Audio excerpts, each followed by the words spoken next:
ready, set, action. Today, Deb and I will present some ideas for you on email automation, talking about cold leads, client nurturing, and all of that good stuff. So stay tuned. Thank you for joining.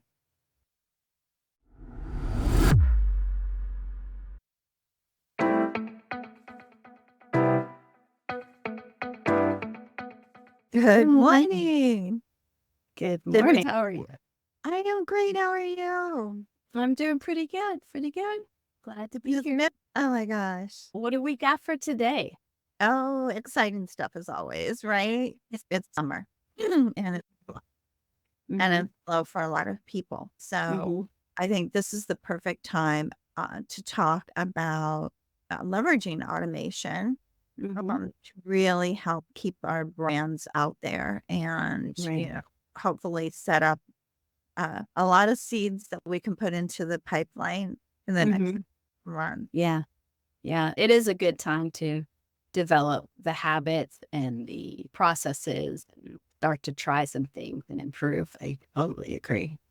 Yeah. So why don't you kick us off with tip number 1 this one? Okay. Yeah. So the first thing that I thought of when we were brainstorming this topic was a little bit about what do you do for new leads, right? So it's cold outreach. It's somebody maybe you met, but you didn't really get to talk to deeply at a conference or somehow online, like the sort of that new lead outreach.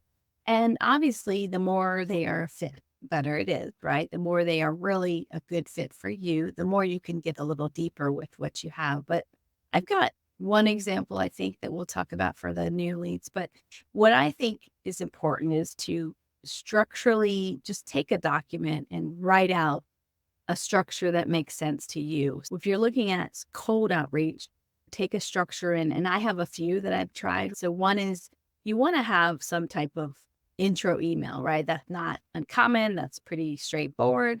But what I want to do is in a document, I don't want to start an email until I have this, but I want to understand 7 to 10 steps of of a chain of emails before I start anything, because I want to have this, whether I'm using that tool, like a HubSpot automation or some other tool, I want to have, or if I'm doing it manually, which is totally possible, I want to have something set up for me. And so I'll just share one that I have. The intro email, the more you can know about company name, what they do, maybe something recently they were involved in with LinkedIn and Sales Navigator, so easy to see those things. But you want to have something that's really much more of a traditional, hey, I think this is what we do. This is just, there's some formats, but it's really not sales. You have to get to that friendly approach. So you want to look at that. So before I go into the segments, we'll just talk about, we want a series. We want to lay it out in a document first. We want to really understand your value proposition, what it is and who you target, who you have helped before. And then you also want to look at the personas that you're targeting. So we can use the personalization to in this process, their name, maybe something about the industry or the style or something like that. And when you use templates, they pop up and you can tweak them, right? Make them a little more personalized, but it just cues you into a structure and it actually helps you not overthink things, right? So when you have a template, work through, because if you're the type of person that overthinks an email or anything, that's going to really hurt you and you're going to dread email day all the time. So that's a big part of it, though, mentally. So I like to do intro email and then I'll follow up with some kind of direct response. If there's any kind of response, I'll have some kind of follow up. But then I'll alternate sort of helpful things like a value email, right? Hey, did you know that this is what's happening? This is how LinkedIn works for you. This is whatever. And then I'll alternate that with a very short, like 10-word email. 10 words, no more. Something like super digestible, because you want to get to know them and you don't want them to opt out if they're a good fit. Now, I will also say here is if they're not a good fit, you actually would like them to opt out, right? Weird as that sounds, let's get the opts out if it's really not a fit, but try to make that stuff so valuable that it is helping them. So value, tell them something, share them something. And that's where you can start to get in to say, hey, I had a client who was doing this technology implementation. They were attending an event here's what we did with them. I thought you might learn from that. And then the short email could be whatever it is. Hey, did you know something's coming up? How, are you ready for it? Just Mhm. really alternate those emails so that you can keep them in. And then once the series is over, you have to decide what's next. Do you want to call them? Do you want to try to LinkedIn, try another route? Or do you want to put them into another sequence 3 months from now? Yeah. That new lead thing, the cold outreach, but you really have to test and learn over time. Yeah. And you can, with sequences, I don't know if you're familiar with those as much, but with HubSpot sequences, with one sales seat, you can do this. You create that that 9 email sequence or whatever it is. You enroll people in it and then you step away until they Mhm. reply. They stay in the sequence. You don't have to worry about them. You can think about who else can I enroll. So that's my thought on the new leads. I know you do a lot in this area too. Is there anything you've seen that you want to add to that? Yeah, I think Mm. Mm. the the process is similar, whether we're talking about new leads or re-engaging dormant accounts, Mhm. which is where I was going to speak to. It Mhm. is about setting up the content ahead of time, much as you would create that content calendar for your social media or your other marketing efforts. It's important to um, have that plan in place for the email marketing sequence too, Mhm. so that you can't set it and forget it. And when it gets to that ninth email and okay, then they drop out. If they haven't responded at all, they drop out for 2 or 3 Right. more months, and then you try to re-engage them all over again. But I'm really thinking through that content. And I read something the other day on LinkedIn. It rang so true for me. One of these marketing top voices on LinkedIn was, and I forget her name, but she was talking about that cold email is not for selling. It's Mhm. totally for marketing. It's for educational Yep. purposes. Totally agree. Mhm. And someone that's been in sales her whole career, I like get at it. I want to talk Mhm. about the benefits. I want to talk about all of this in the very first email. And I have to keep pulling myself back because Yeah. that's not the placement for it. Not yet, especially when you're dealing with a lead that has no idea who you are. Mhm. May never considered the type of service that you Right. offer, right? And certainly Or the trust is not there yet, right? yeah, There's no established thing. And we've talked about the buyer's journey, right? Like where are they in the stage of wanting or needing your yeah, services? So if you yeah. think about people earlier in the stage, I think it helps your mindset to say, I actually am not, I can't sell these people because they're not even there. So if you think about Oh, where they are, because as a marketing, I like what you said a second ago about what that is, because I'm trying to fill the pipeline. And typically I'm trying to fill the pipeline earlier than that sale stage where they're ready to talk to someone. And so I'm trying to fill that in my mind. So that every email is supposed to pull them into to this pipeline, a funnel. So that yeah, helps me with it too. Because I yeah. often we all want immediate Right? response. Talk to me But about yeah, but if I can think of them that they're not even there yet, it takes mentally the pressure off of me or it just changes my mindset. yeah, I Yeah. agree. So for tip number two, the process is similar for the re-engagement of Mhm. dormant clients, those that went through all of the 9 steps in the email Mhm. sequence and still did not interact in any way, shape, or form, did not download a white paper, did not reach out for an appointment, that Mhm. sort of thing. And it all boils down to really how are you going to re-engage interest there, right? Mhm. Mhm. So for me, I think it falls into 5 buckets, right? Is that you can look at creating the content around curiosity.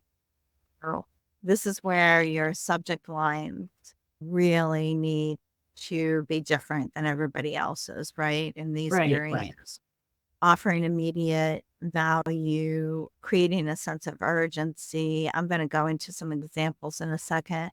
Personalize and spark that interest, that conversation. And then leverage social proof. So Hmm. I went out and I did some research and I found some examples of these that I wanted to share for curiosity. So there was a fitness service. It's August, and we're not really Hmm. thinking about our New Year's resolutions about getting fit. So Right, right. already or it's going into August. I'm a month ahead of myself, or at least a week. Yeah, we were just talking about. Yes. But this fitness service actually increased their open rate by 20% with this subject line. Then one habit that will transform your workouts. Yep. Okay. And the reason it increased the open rates is because it tapped into that curiosity, right? Hmm. And it promised a simple solution to Hmm. solve their pain point. I want to make my workouts more productive. I want to lose more weight. I want to gain more muscle, whatever those goals are. So this really helped them. Yeah, it's not Consulting. overwhelming. I am not going to open it and get a book, right? So yeah, Yeah. that makes sense. I Yeah. mean, And then you can just simply go into the story. mhm, And to learn more, let's catch up. mhm, Text me, call me, email me, or visit the website, whatever the call to action is. But mhm. you keep it short and sweet after you get them. The whole idea is to get them to open the email, right? Right, That right. subject Yeah. line is very critical. Another one for a career coaching firm was feeling lost in your career. We can help. That more spoke to, they had a 15% increase in open rates with that one. And it really spoke directly to their potential clients' challenge. I don't know what to Right, do next with my career. Basically, I've reached the pinnacle here at this job. right. What am I going to do next, kind of thing. And it offers some immediate value. Hey, we can help you. And then when they open it, here's how we work with you, right? Hmm. Again, short and Right. sweet on the inside, but it's compelling in the subject line. And then another one that just a sense of urgency, a 5-minute fix for website speed issues. And that was a web design agency that created that one. They got a Hmm. 17%. That's nice. And that's just using urgency and offering, here's a quick solution to it. Hmm.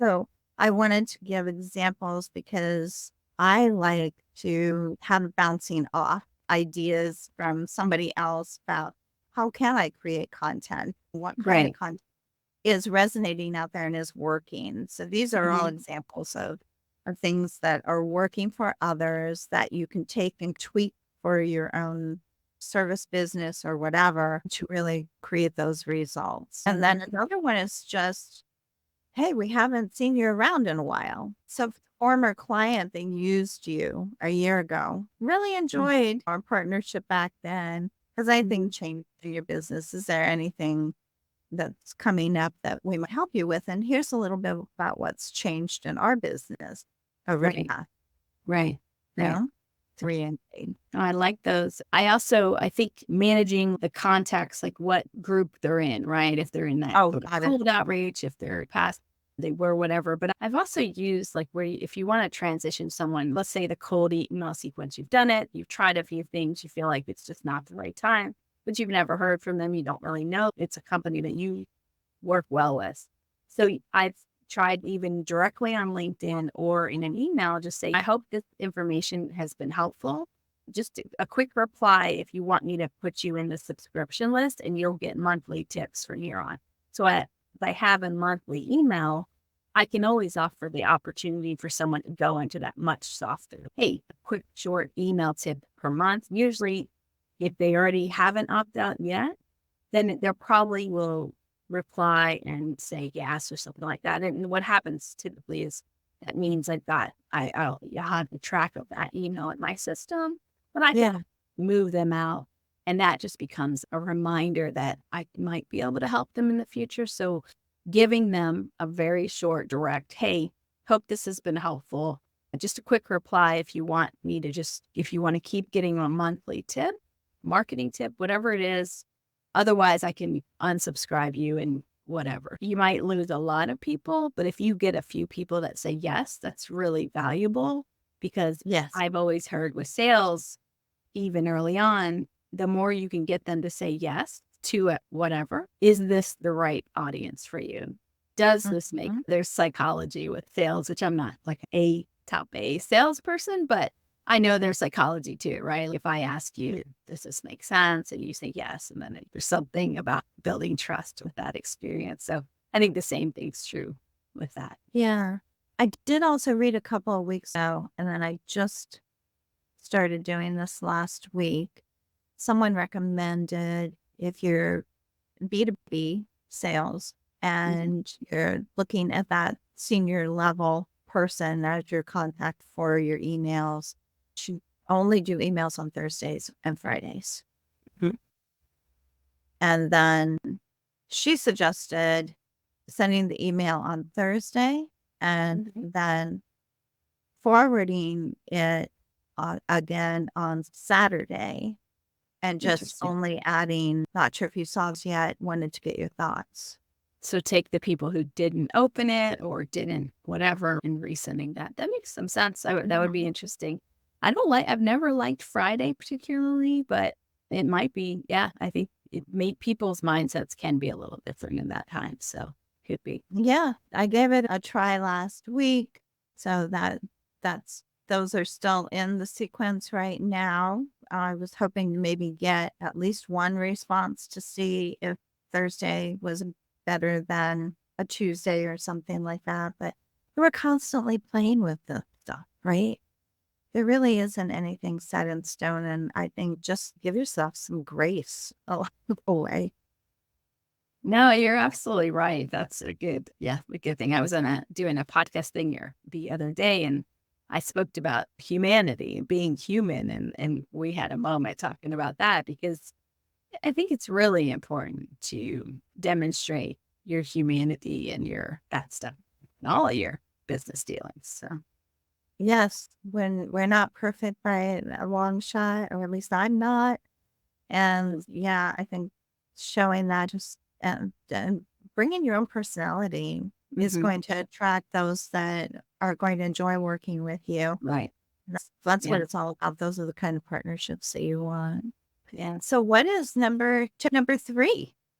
Yeah. So, tip number three, I was going to talk a little bit about after purchase conversations or after someone has engaged with you or done something, a few ideas for that. I will say, with the humanity stuff, I do feel lucky that I've been in marketing at the early days of the internet being so hot and then social media coming in. Like businesses were so scared at the beginning when social media and Google was doing its thing. There is an element I still think of trial, error, risk taking, a lot of things that go into sales and marketing now.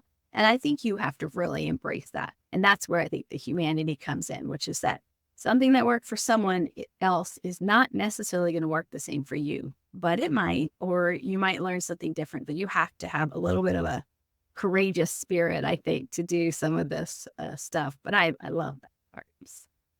Yeah. Yes, post-purchase. Obviously, still, I love the templates. I love some of the automation that you can have, and just not necessarily post-sales, but let's say post-call, right? For me, I do qualification calls. It's that first line of conversation with a sales prospect, right? After when I have a scheduled link that I can book from, and what I get that templates or I can set automations that happen before the meeting, before that first call or after. One example for that might be, let's say, before the call, right? So this call gets scheduled, it's 3 days out, and maybe the afternoon before the call, the next day, I send, hey, I just want to remind you, here's some of the things we've done. Here's whatever. Could be something like that. Or maybe right after the call, I thank them for the call. And then I say, hey, I just want to show you here's a testimonial and a case study from a client who's very similar to you.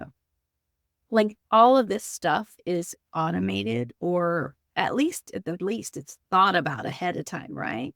Nothing's less Hmm. true because it's automated, but it's just saying that, you know what?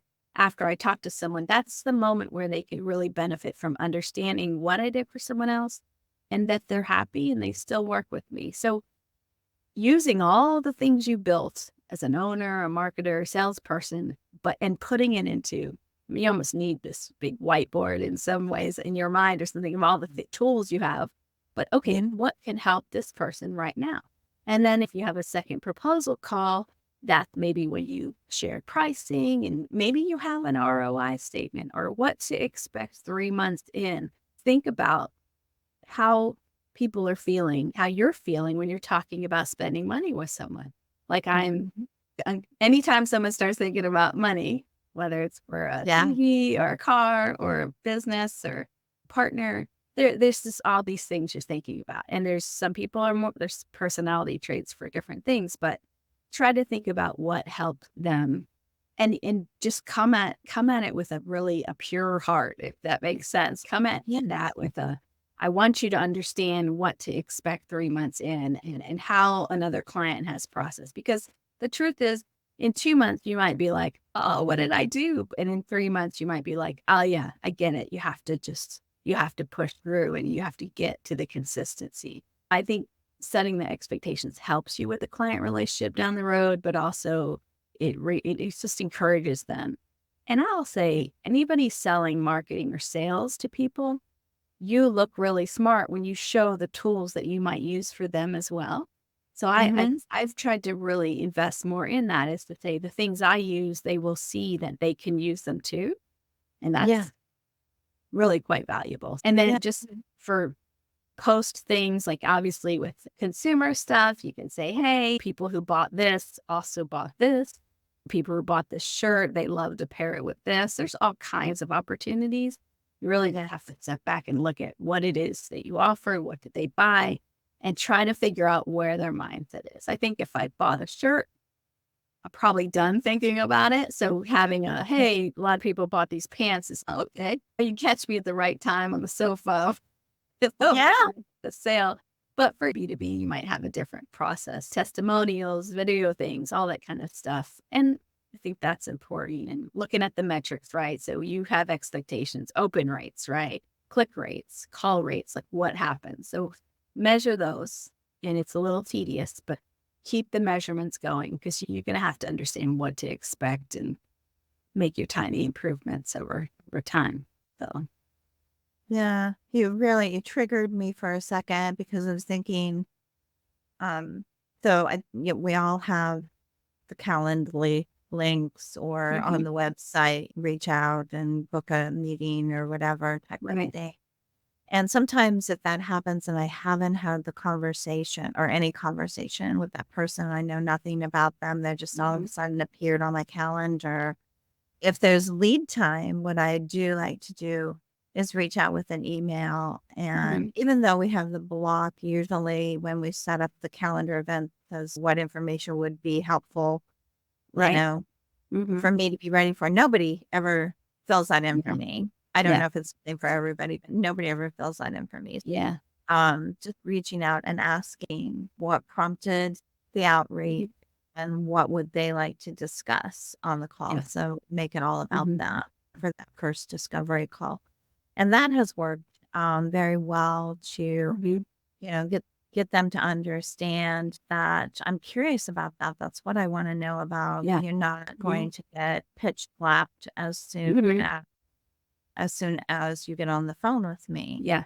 that I really want to be a true consultant and I want to Yeah. understand what's going on in your world. So Mhm. that's been helpful to tee up that initial Yeah. conversation and make that a Right. little more casual and just inquisitive than um hesitate. And prepping for the call, I think, is huge. You could even ask him, "Hey, I am looking forward to our call.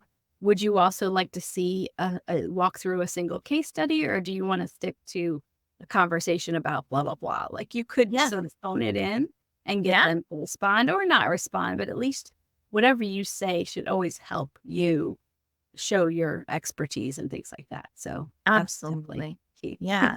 Totally Um, agree. yes. The only other thing I know we're about out of time, but when someone is actually has purchased something, there's that I like that sort of just looking forward to it, appreciate your participation. You're in month 2. I just wanted you to know that you're not alone. Here's where clients typically what they're feeling at this point and what you can expect. So you've done a lot of work, you've given a lot of blueprints, you're starting to push out content.